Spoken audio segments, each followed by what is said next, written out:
So we will begin the session with the prayer, opening prayer. So we have respecting the self, Guru Vandana, and then actually there is also the third.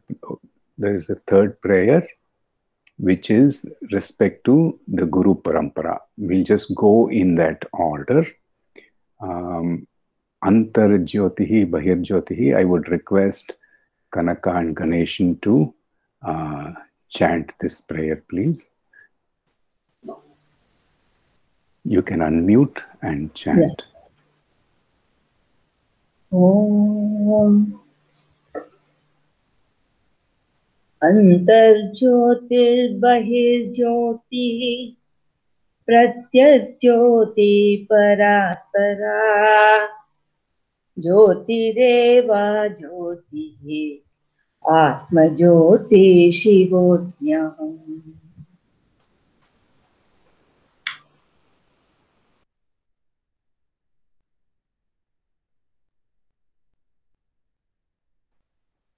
Raviji, Gurur Brahma, Gurur Vishnu, can you chant?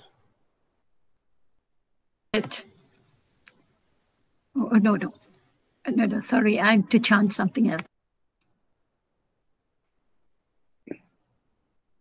Ravi, can you unmute and please chant Gurur Brahma? I have put up on the screen.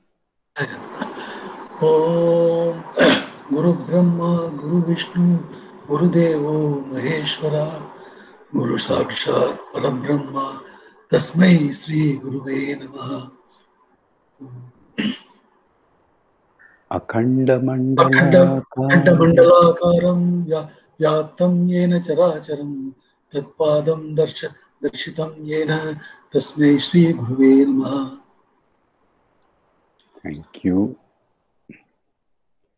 So, respect to Guru Parampara, Ganeshan, can you please chant? Yeah, Namaste.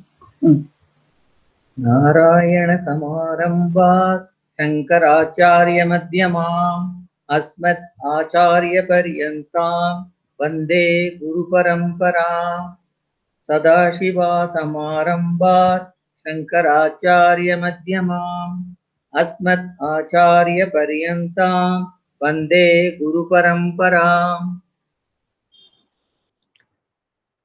Hari Om, that was wonderful, excellent. So, with that auspicious beginning, let us begin our sharing today. I hope everyone has enjoyed listening to the talk of the first day. We have covered 4th. We said we will do 6 talks today. So there are 5 talks in day 1 and the 6th talk, which is the beginning, that will be on the day 2. So let us go round robin. I think everyone can express what they have understood from the talks. Shall we go with Ravi? Can you share and then Viji, and then Yes. begin your session?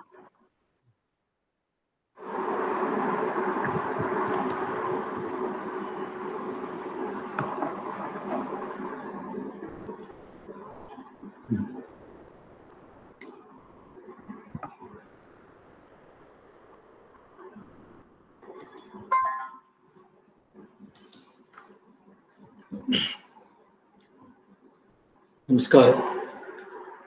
First of all, before starting this my small presentation, I would like to offer my heartfelt pranams to our Guruji Sri Prabhuji, who is instrumental in organizing such a wonderful program. I seek his blessings in presenting whatever I have understood of his teachings. I also thank Sri Vasudev ji for beautifully organizing this program. Now, coming to the subject matter, Tatva Bodha. Tattvam means essence. Bodha means teaching. So, behind all this chaos and confusion and other things prevails a a connecting link or a God consciousness everywhere, which is controlling everything. This is instead of the individual consciousness. But we think we are individuals. That is the thing we should try to correct. This Tatva Bodha was presented by none other than Jagadguru Sri Shankaracharya, who revitalized our Hindu religion against after serious attacks from other other religions of the country. So essentially, this means this program talks about the essential nature of everything. You take anything, there is an essential nature of that, and there is a reality in that. Understand that reality and obtain the knowledge for that reality. And this study of Tatva Bodha, makes us our understanding of Upanishads, Vedas, and Bhagavad Gita very easy because it's considered to be a foundation text. Now, we all think ourselves as humans, but there's a word attached which is called human being. What is that human being? Whereas human is connected with this perishable material called body, superficial, and but it has got an important role to play. It's an instrument of the divine. So it vanishes and burnt on death. The being, that is the consciousness, is unchanging, and it disappears on death and takes another body. But if you deeply analyze, we all want unchangeability. Nobody agrees that we are aging. Nobody agrees that we are going through suffering, because inherently we feel there is something which is constant and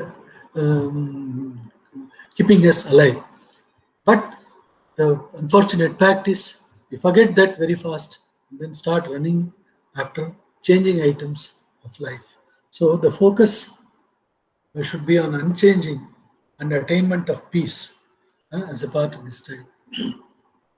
Now, just as we may have so many gadgets in the house all run by electricity, we don't see electricity openly.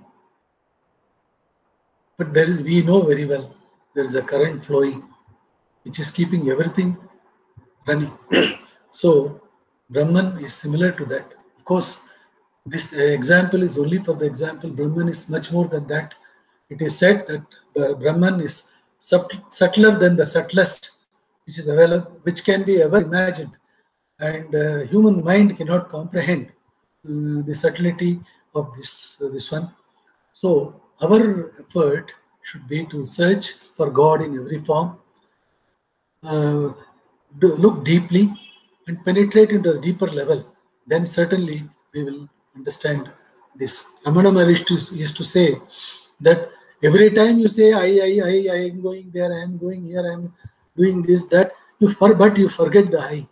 That so whenever anybody used to say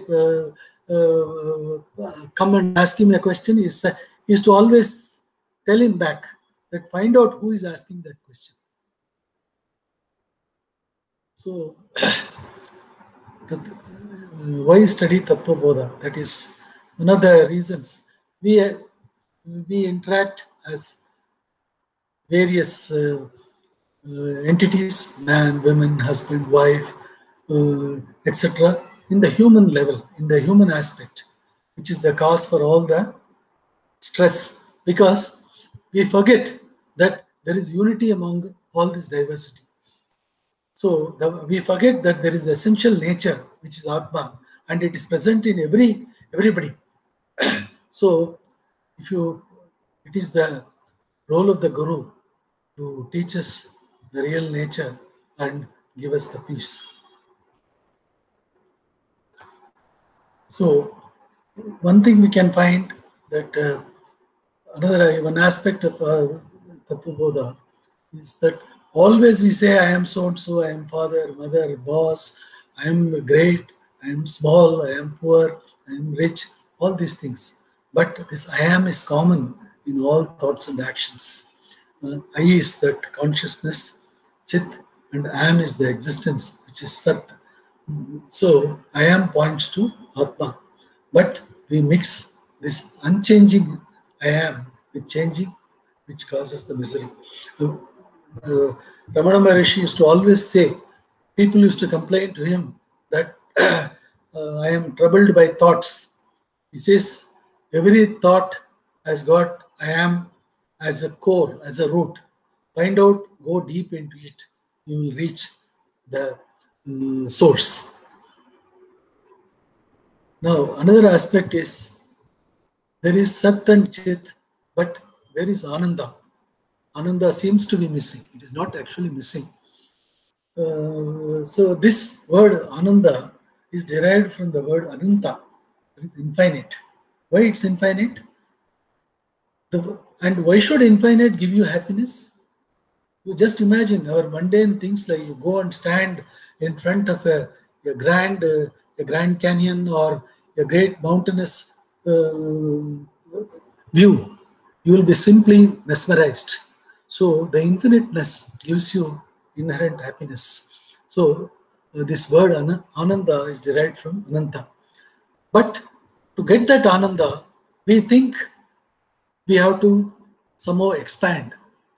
But we expand in the wrong direction. We expand for more money, better job, better perquisites, better happiness, keeping our health always constant and healthy. But we all know very well that in this material world, everything deteriorates moment to moment, and that is the fact of life about the material world, and there is no point in expanding. And you cannot attain that infinite Ananta. You can only recognize that this Ananta is nothing, is within you, and you can attain Ananda. Another one important thing about, of course, we earlier talked about it. We keep on imposing this Atma, which is I am, on all material and human aspects. Only thing is, we should, as a part of meditation or as a part of nididhyasana, we should keep concentrating or analyzing the I am within us, and you will recognize that you are the infinite, and that is the source of peace and happiness. Thank you very much. Namaskar. Any questions?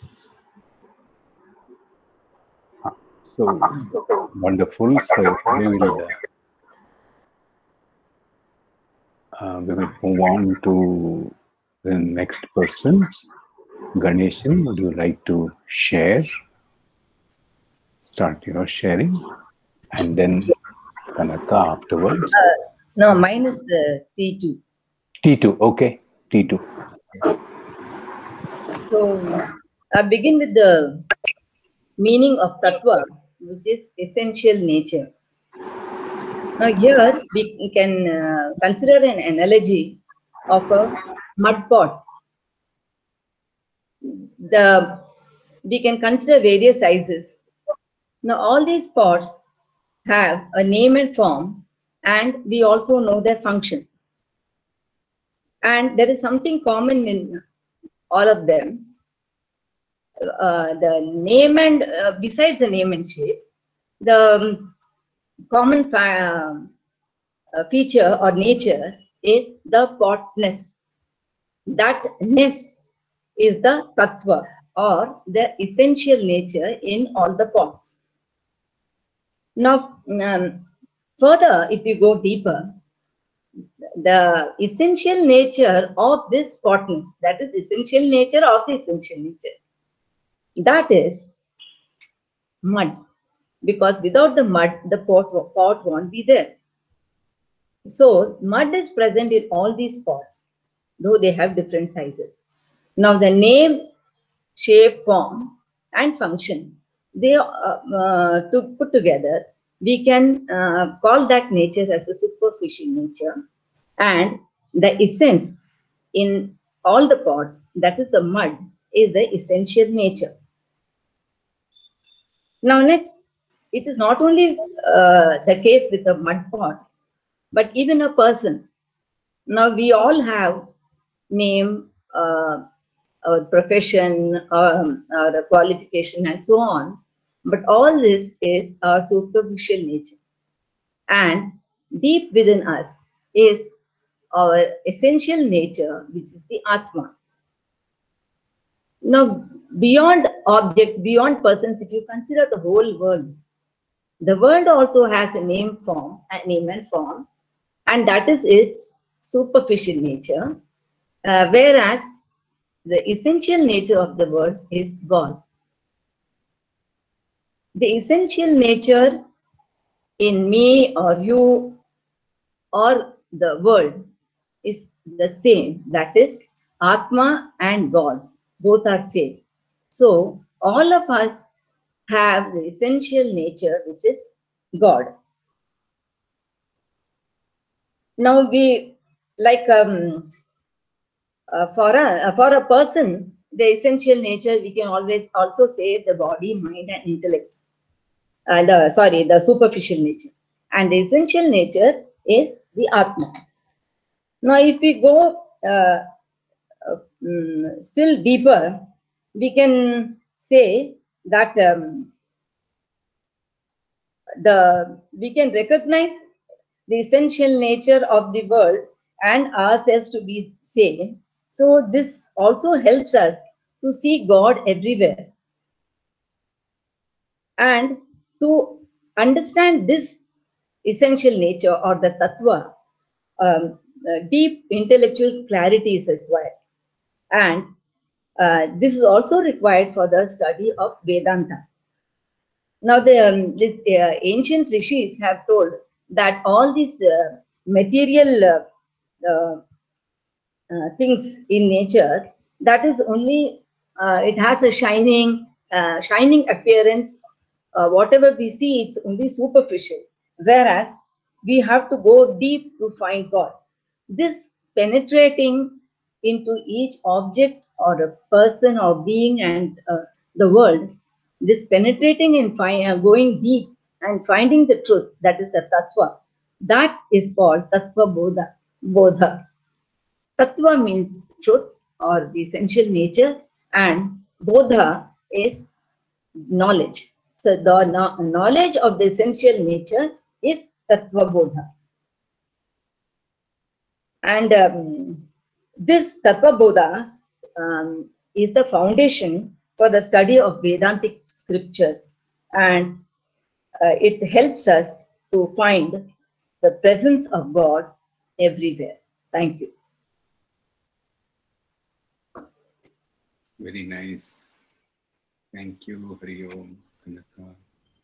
T3 is Ganeshan's turn. No? Yeah. Namaste. I think, I offer my gratitude to Prabhuji and yourself for organizing the whole exercise. Coming back to, extending the same analogy of the mud pot. So it was an object, lifeless. Now we are now going to a human being. So I consider it as a subject. The human being also, you were repeatedly, what is the difference? What is composed in the human being? If a human, you can think as the different sizes of the parts, mud parts, and being is the mud. In a similar way, everything, we can split. The human is very much relative, and being is absolute. So absolute means never changing reality, and human is ever changing relative. So it is like a big building. Suppose you have got the foundation is shaky, the building will not be good.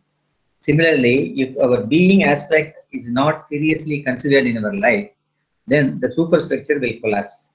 So most of the time, we are always involved in the superficial activities, totally forgetting about the being.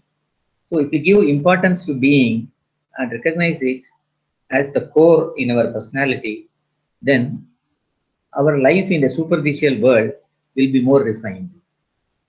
So that being is otherwise also called consciousness, higher reality, and a guiding principle for our life to conduct smoothly.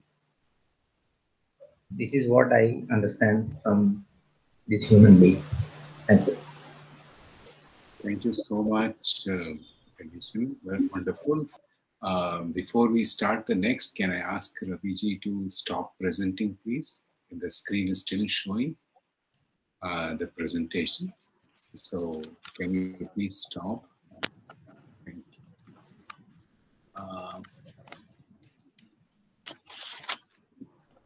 Here you there. You can click on stop presenting screen. You're able to listen. Yeah, right. Now it's clearer. Yeah. Okay. All right, Sajni, please. Yes, mine was talk 4. And in this, it's all about spirituality. And spirituality is not really... Can you open your camera, please? It's open. Can you open your camera? It's open. It's open. Can you hear me? My camera is open. You can't see me? Yeah, I can see myself right up there on that corner. Yeah, I can see. Go ahead. Go ahead. But I don't know. I can't see. I was wondering, cameras on and Yes. Okay. And now spirituality, we seem to think is reading more, learning more, all that. But spirituality is not learning more and more about more and more things. We feel that we have to add on to what we know. And this is not the fact. What we know, we just have to analyze who I am. What is my real nature behind this body, mind, and intellect? And very often when we are asked to describe ourselves or talk about ourselves, I might say, I am a woman, I am Sajani, I am a doctor. You see, so what is changing, I tend to relate with this, I am. But when we look at the I am aspect, the I am aspect is in everything. The I am is universal, whether I'm talking in any language or anything. And this is the crux of it all, to understand what is I and what is am. Now, when we understand I is this total consciousness, and am is existence. So we have to actually look at the crux as being consciousness and existence. So when we look at this is something we use all the time, and this is the substratum. This is the foundation of everything. It is consciousness and existence. And if we can, instead of studying more and more and learning more and more, if we can actually understand that the I am, which comes first, is the foundation of everything. Someone spoke about Ramana earlier, and Ramana always asked, who are you? Who am I? And very often, until we come up to this path of Vedanta, we keep thinking of ourselves as I am gender, man or woman, my name, I am Sajani, or I am a teacher, a trainer, and also emotions we sometimes attach to it. I am curious, I am sad, I'm depressed. And we need to realize that the I am is changeless, whereas the nama, rupa, the mind, body, intellect is changing. And what we do is try to see ourselves as something that is changing. Identify either with my name or my role or my career or any such thing. Now, we need to realize that we are not the body, mind, and intellect. Because if you look at the body is changing. You know, if I look at myself as a baby or a teenage person or a sick person or an old person, the I am is the same, but this body keeps changing. And this is something that is changing, and we get attached to something that is changing. Whereas the truth is, when we're looking at it, it is the I am, which is changeless. However, we seem to superimpose the body, mind, soul on really what is the Atma, the changeless. Now, while we're doing this, we need to learn more about ourselves, which is the Atma, right? And there's a very good example that is given in the talk that when we are sitting, we see the movement of one train and we think our train is moving. And this is this kind of confusion that goes in our mind. We keep identifying with the changing body, mind, body, mind, intellect, not knowing that the real me is not, is the changeless. So this is what we need to think more and more about. And as I said in the earlier, in the beginning, it is not learning more and more, but getting in tune with this. And the very fact that we are learning this text, the text tells us it is the essence of my real nature.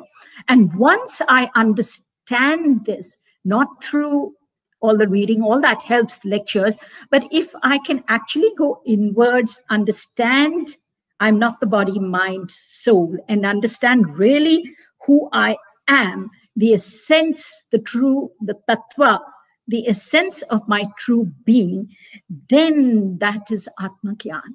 That is self-knowledge, and that is the path we are all pursuing.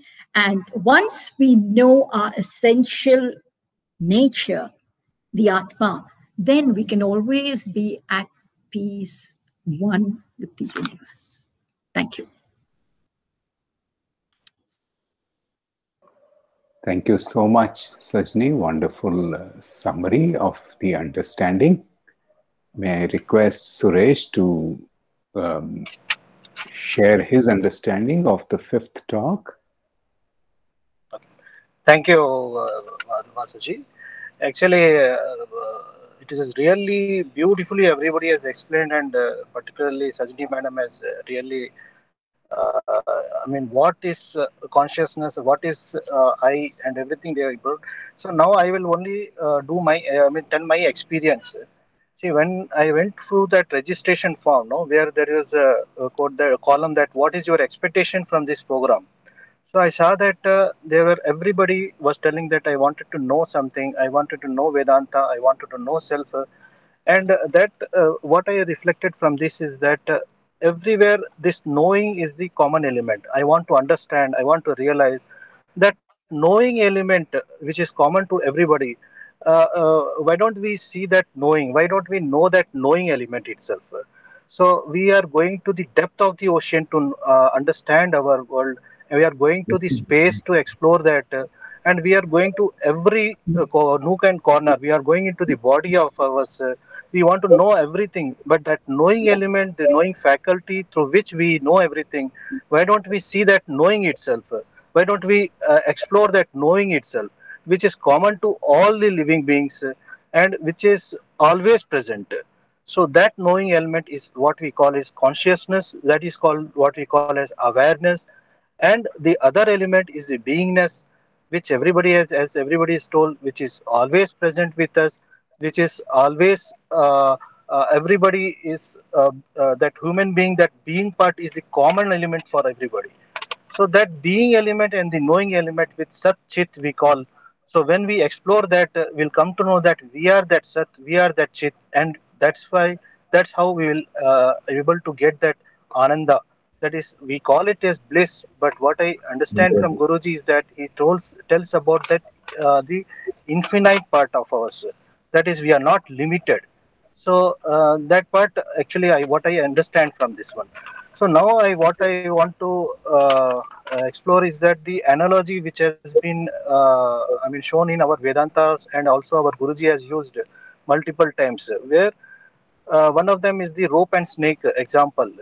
So when we are in the evening or morning time, when we see one rope hanging from the tree and the wind is blowing, we because of our ignorance, because we see that it is a snake, and we see that the curve shape of that snake and rope, and we feel that okay, maybe it is a snake, and we I mean fear of going near it, and we see that okay, let us we may try to I mean kill it through stick, or we may able to please it through milk or anything, but nothing will happen.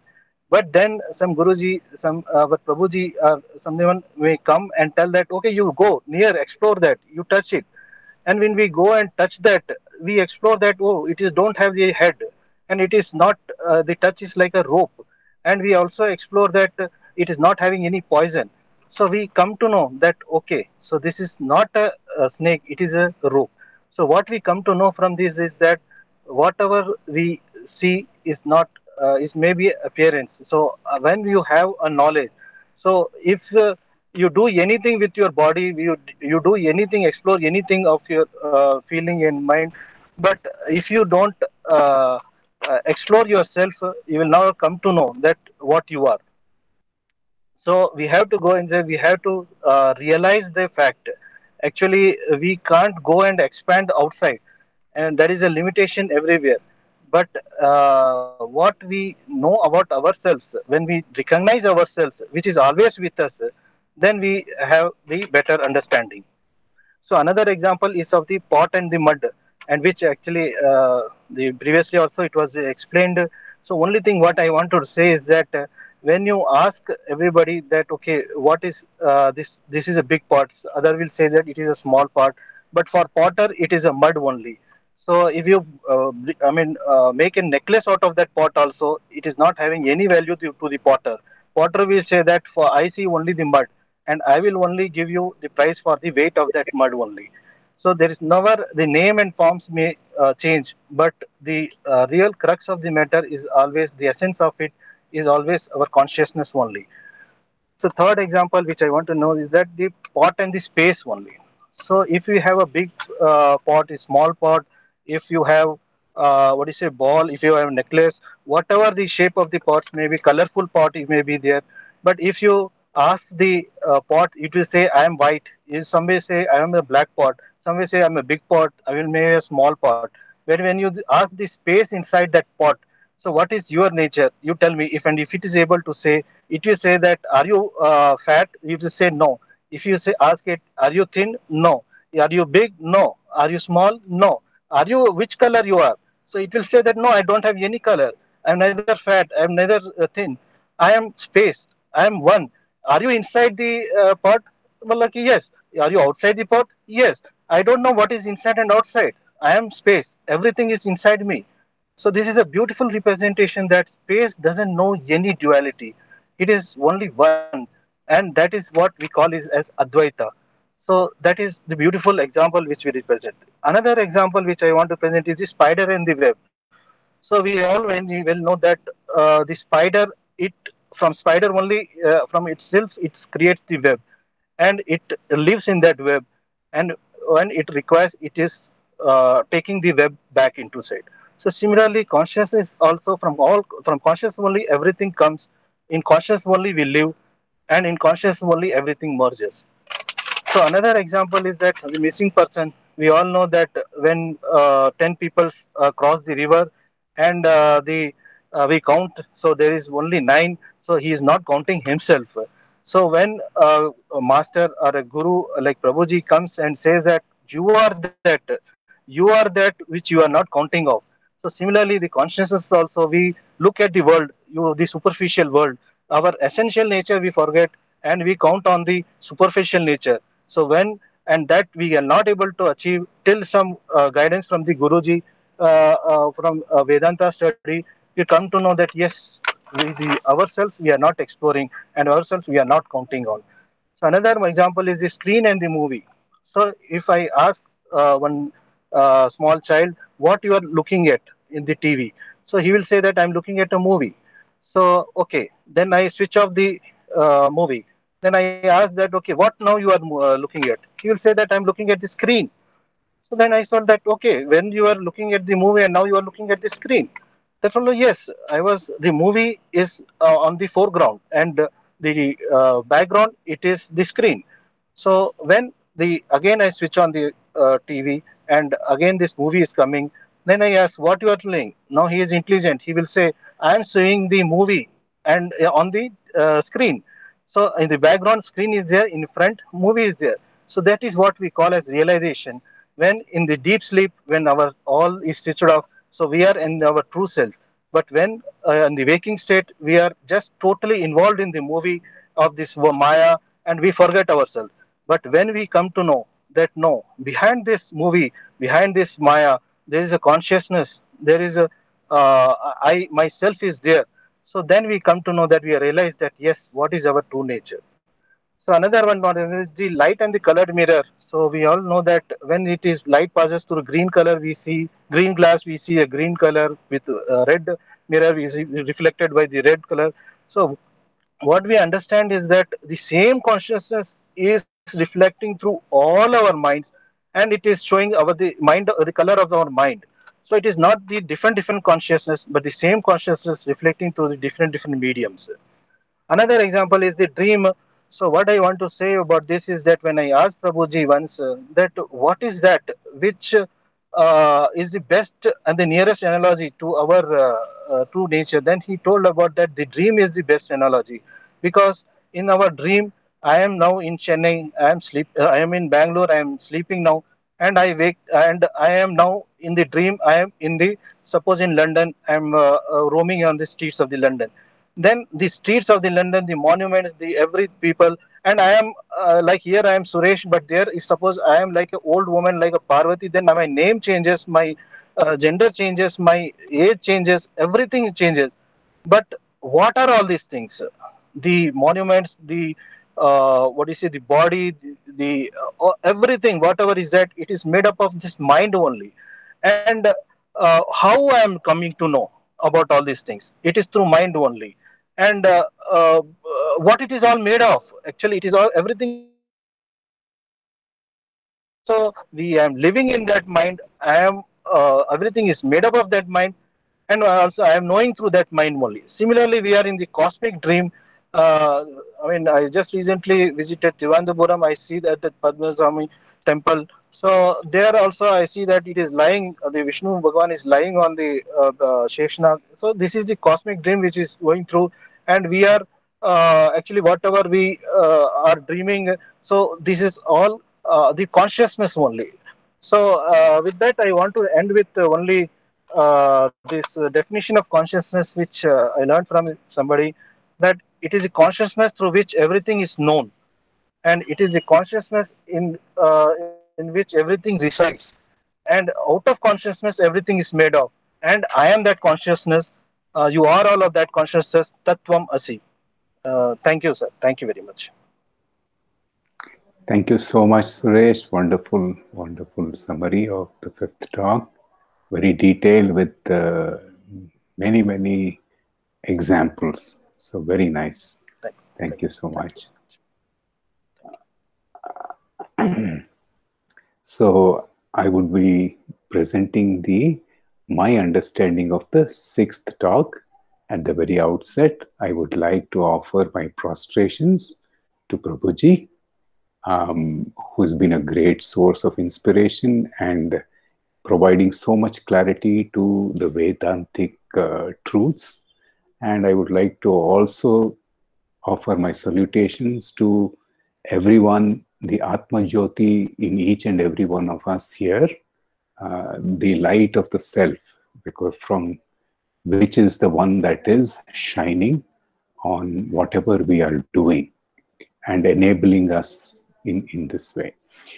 So in the sixth talk, which goes to the second day, that starts with the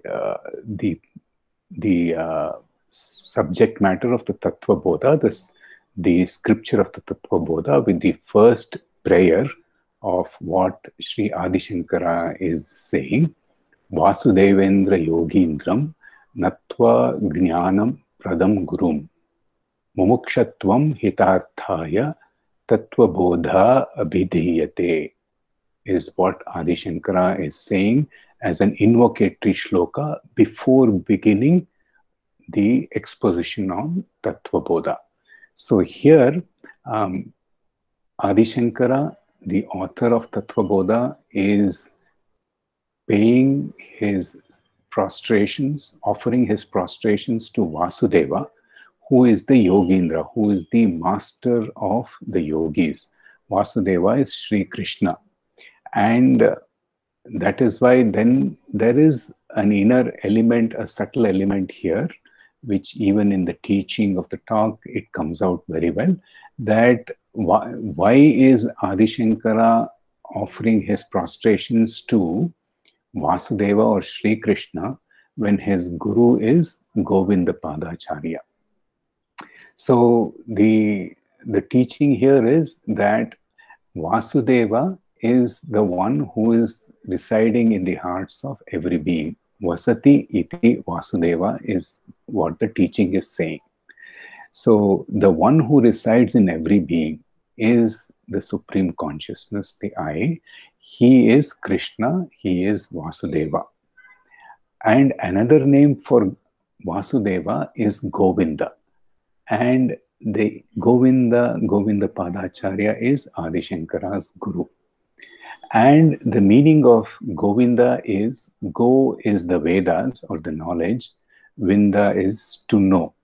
So the process of knowing, the one who enables knowing through the Vedas or the Upanishads is Govinda.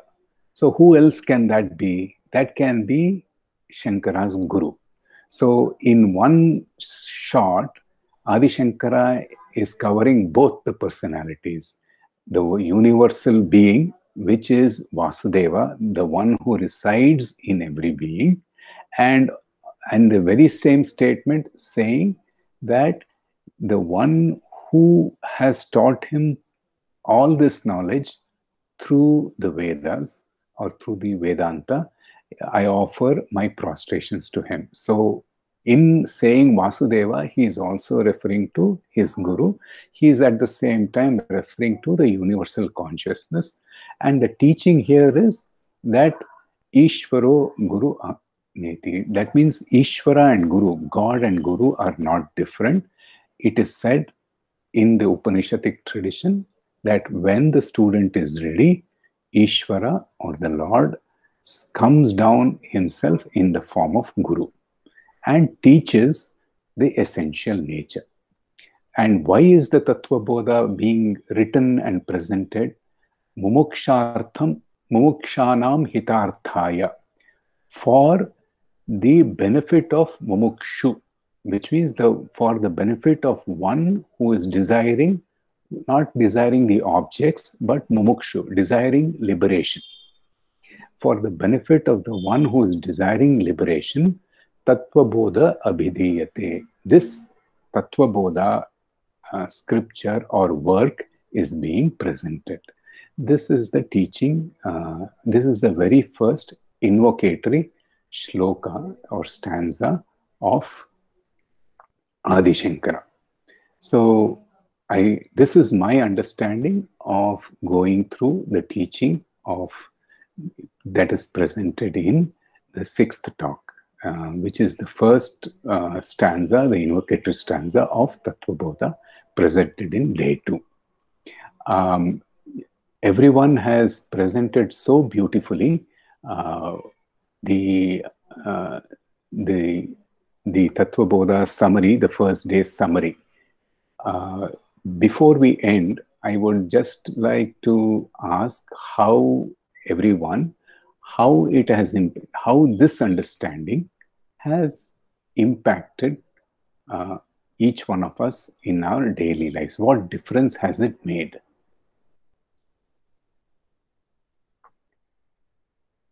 Everyone is saying, okay, there is an essential nature. The teaching is also saying there is an essential nature. There is a superficial nature. Now we have gone through it and we have understood it. Now, how has it changed our life? How has it impacted our life, day-to-day life? Has it impacted? Has it not? Can we go one by one? Ravi, can you please say this? Yeah, in a short thing before we begin the meditation, please make it just 1 or 2 minutes. No, definitely it has impacted. More than anything, you start listening to our Guruji, your mind gets anchored on that I, or mind becomes still. So I think this is one of the greatest. See, you are only listening to a talk. I was a few days back. I was listening about Mumukshutva. Why should tears come out of my eyes when I listen to Mumukshutva? Mumukshutva is a passion or deepest attachment towards attaining liberation. So he has, Guruji has taught, so I mean, given such a wonderful exposition that virtually all our senses were at standstill, and perhaps we touch the core of our being. That's my. Thank you so much. Wonderful. I think Raviji is saying that the mind becomes still and clarity is there. Thank you so much. Kanaka, Ganeshan, would you like? Well, this point of superficial nature and essential nature, we have read before, we have heard in so many talks, and all that is there. But now, giving our special time to these talks and going deeper, I feel that when we come across anything, any object or person, I feel I'm taking one step deeper in knowing the essence. And I think with more and more of these meetings, I think I will be able to go deeper. That's my experience. Thank you. Ganeshan ji, yes. Yeah, very nice. Hope she understands me better.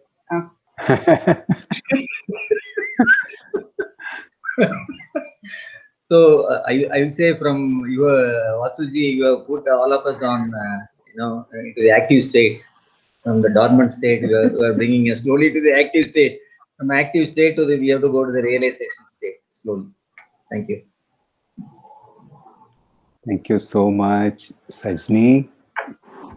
It's been very interesting while I was listening to the talks, because I don't listen to Prabhuji very regularly, off and on when I can. But when I listened to this whole series, it got me thinking to the I am part of it, how most of the time we don't spend time thinking of the essence, who I really am.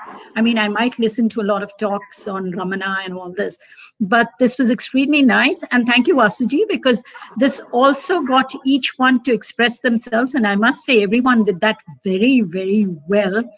And it's been really nice going through this session also. So thank you, everyone. I really enjoyed every part of it. And I'm sure this will take us deeper and deeper into our essential being. Thank you. Nice, Sajni. Anchoring into the I am is one such thing, that the benefit that you have been experiencing during the study of this. Very nice. Thank you so much. Suresh, can you please share what Vasuji, benefits?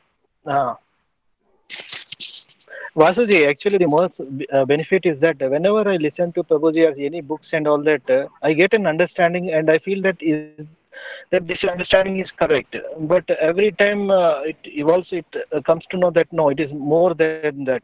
So sometimes I really have a doubt that I have any understanding correctly or not. But when I discuss with all you people, so others, mumukshus also, so when I listen the same thing from the others, and when I understand that what they have understood, so I get the confidence to know my understanding is also correct, and I got that confidence, and I am able to go more deeper into this. That's what the most difference I have seen it when we have this discussion, because we always listen from the others, but this is an active participation into this discussion. And really thank you, Prabhuji, for making this program. I think it's by God's gift only. And I really thank you, Vasuji, also for such a beautiful coordination you have done it. So everybody got the time, and really it worked very well. And I hope that it will continue all along, sir. Thank you very much, sir. Yes, all of this credit must go to Prabhuji and the divine, because that is the energy, that is the initiative. For me, studying is a thrill. Listening to talks is a thrill. I just feel great joy in listening to the talks and just doing manana on some of the truths, because it puts me into silence. 1 or 2 sentences in every talk is enough to spend some 15-20 minutes in silence. So that is the greatest change I get. And then when I get back, I'm relatively cool and calm, able to interact with the world. Of course, the previous tendencies will push me back into the world. For example, just yesterday, I got irritated with a family member, and then he had to point out, okay, you're doing all this, but why are you getting irritated? So doing this often, doing this repeatedly, I think I become more aware of these tendencies, irritation, short temper, all of what is happening, limitation. Vasuji, when somebody says that you are getting irritated, somebody is telling, then you will get irritated more. That awareness has come. So that is the thing. So it's a great benefit. So I would just like to briefly present the summary shortly of in a very short time of my understanding of the summary of the first day. So I will just see if I'm able to. No, I think I'll quickly present.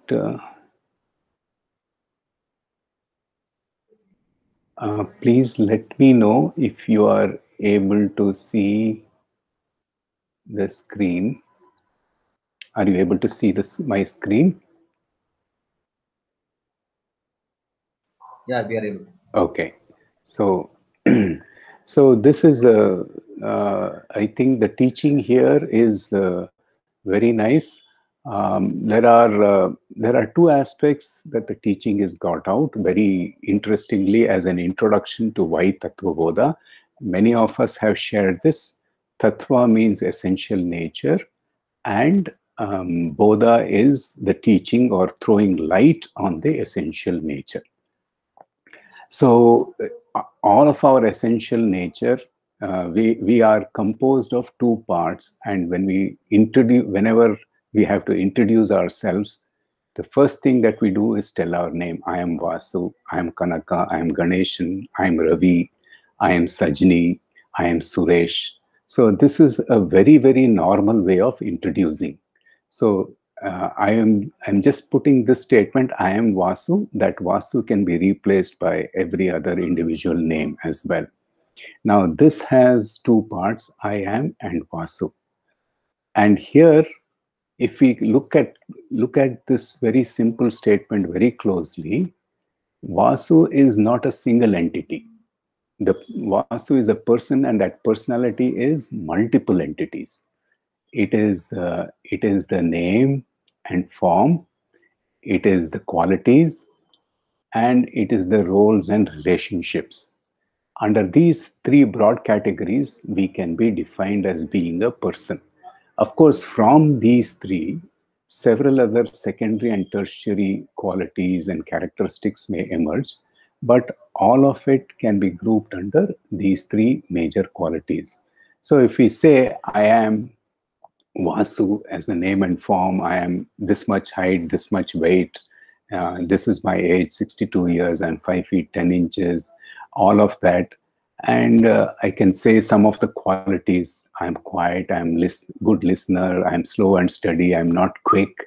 That is often the complaint from many people, that I'm not very fast.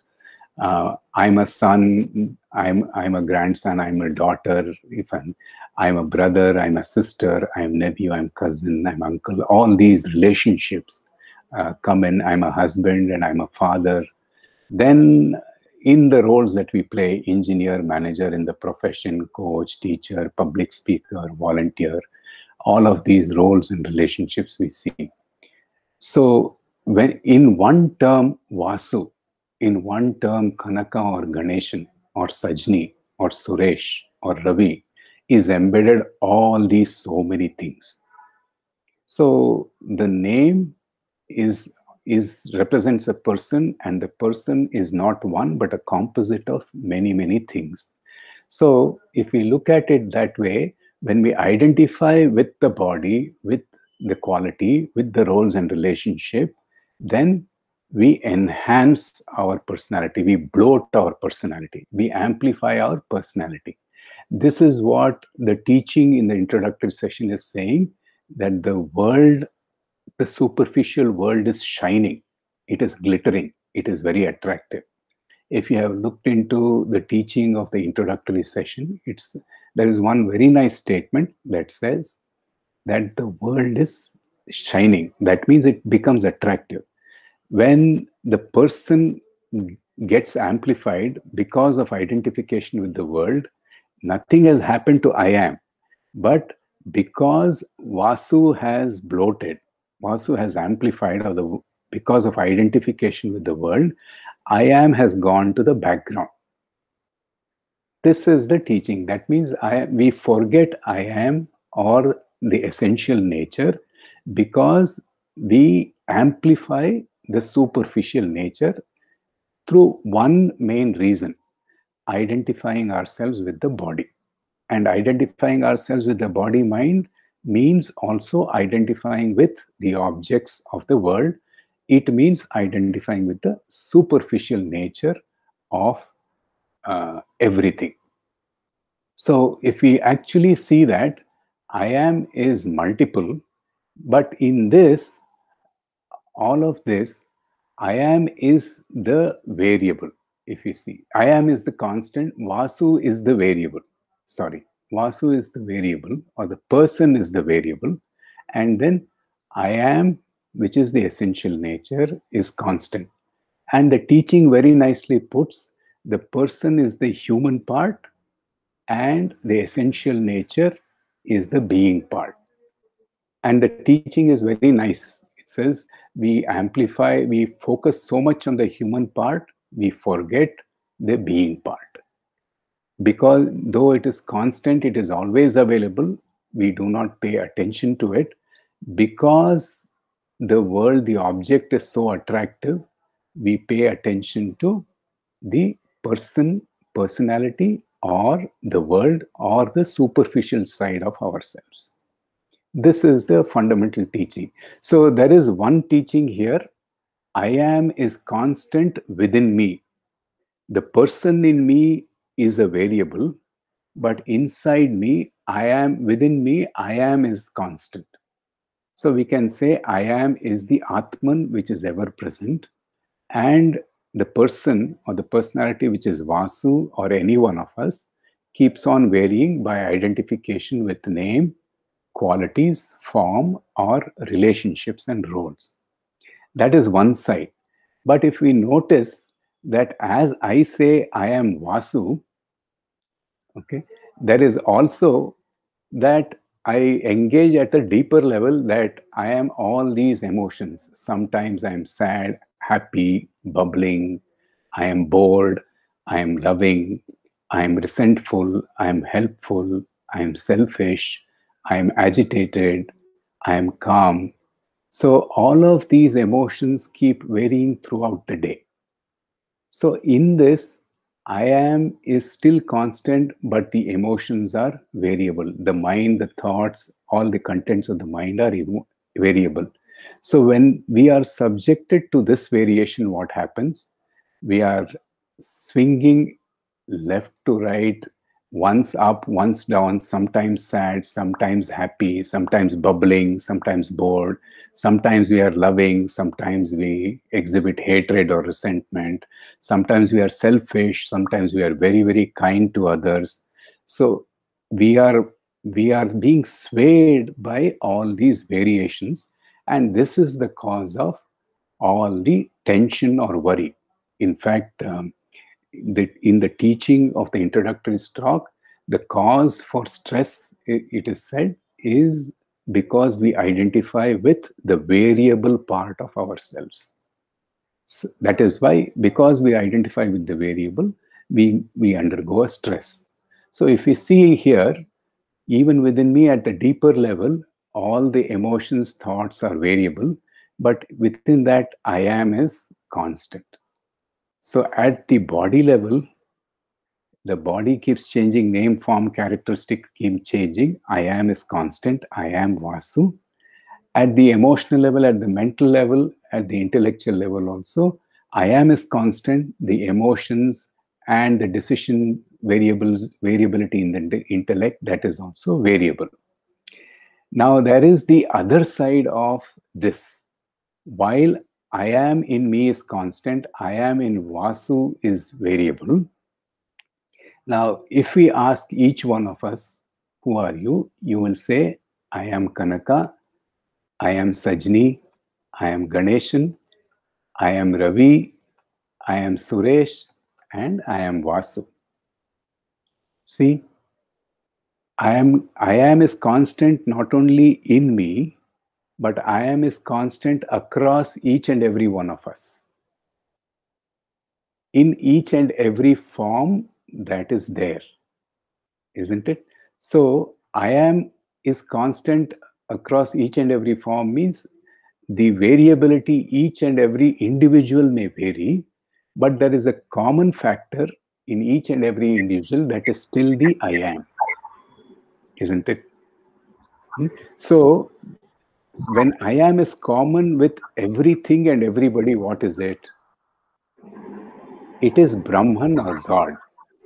When I am is common in me, what is it?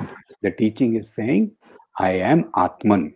So the wonderful teaching that is presented in the introductory session is, when I see the constant in me, the essential nature in myself, then I know, I understand, I am Atman.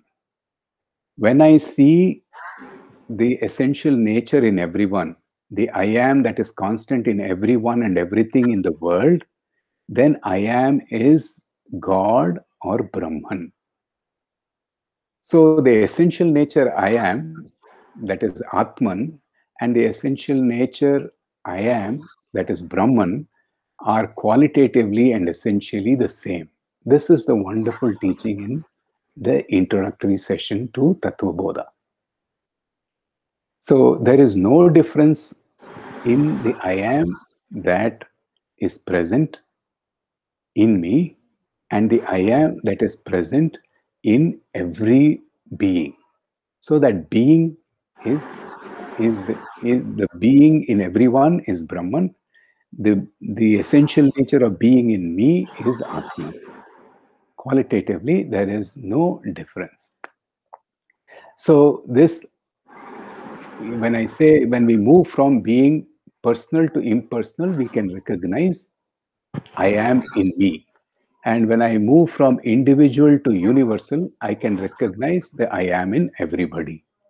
And who can tell us that?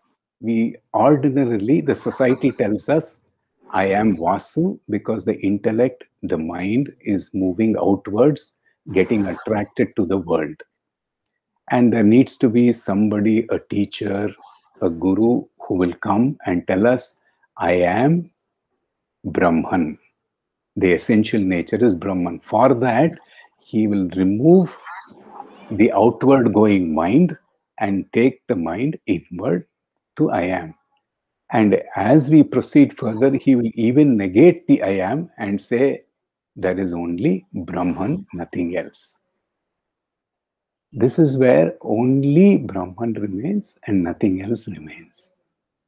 So this wonderful exposition and the teaching in the introductory session, and the desire for Brahman is a very valid desire that is called mumukshu, is what the teaching is saying. And that is a very valid desire because by nature we are happiness. And a wonderful example is given. Because we identify with the world or the body, it is like having a ball in the hand and compressing. When we compress the ball, what happens? The ball is compressed in the hand. But what is its tendency? The moment we release our hand, it will tend to expand. So the desire is a way and means to expand our limited self to the unlimited self. And when we understand through the teaching and through the teacher that who provides the teaching that I don't have to seek happiness through objects because inherently objects are limited. I am happiness, then I become Brahman. That is the wonderful teaching and provided by the teacher. So this is what the Guru will do for all of us. That he will show us, he will remove the outward going tendency of our mind and take it inward to our infinite essential nature, which is Brahman or Atman, by thorough understanding of the limitations of the world and body and the limitlessness of the self or the essential nature. So for this wonderful teaching, to the teaching and the teacher, to Adi Shankara, Tatva Bodha teaching, to Prabhuji, and the wonderful simplicity with which he is explained, we will all offer our pranams and the session. Okay. So this is my understanding of the introductory session.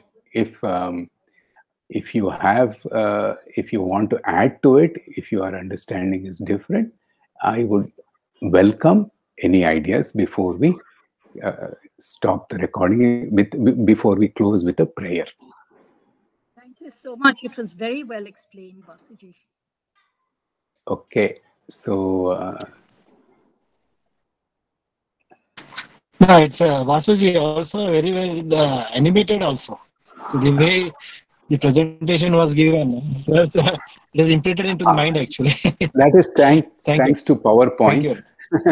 It is not my work. It is the beauty of the PowerPoint, not mine. Okay, and But it you are is the all user of that, no? ideas from the teaching of the introductory session provided by Prabhuji on the Tatva Bodha text. Okay. Yes. Anyway, with due respects to Prabhuji and our gratitude to him and to you for coordinating and giving this opportunity. Yes. So shall we do the closing prayer quickly and then? So Sajni, can you please go with Asatoma Sadgamaya, please? Right. Asatoma Sadgamaya Tamasoma Jyotirgamaya Mrityurma Amritam Gamaya Om Shanti Shanti Shanti. Thank you very much. Om Purnamadaha Purnamidam Purnat Purnamudachyate Purnasya Purnamadaya Purnamevavashishyate. Om Shanti Shanti Shanti. Suresh, can you please recite I am not the body, mind intellect? Okay. I'm sharing it here. Nanu. Yeah. Nanu, Nanembadu, Nanalla, Ideha Manabuddhi, Nanalla, Sachidananda Atma, Shiva Nanu Nane, Shivoham, Shivoham, Shivoham.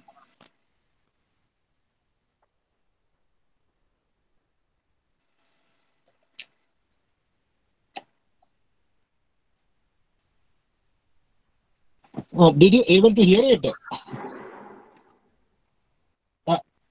Vasudev, are you able to hear it?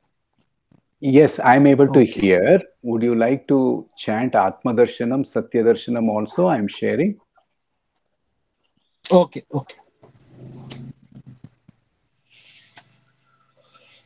Atma Darshanam, Brahma Darshanam, Brahma Darshanam, Satya Darshanam.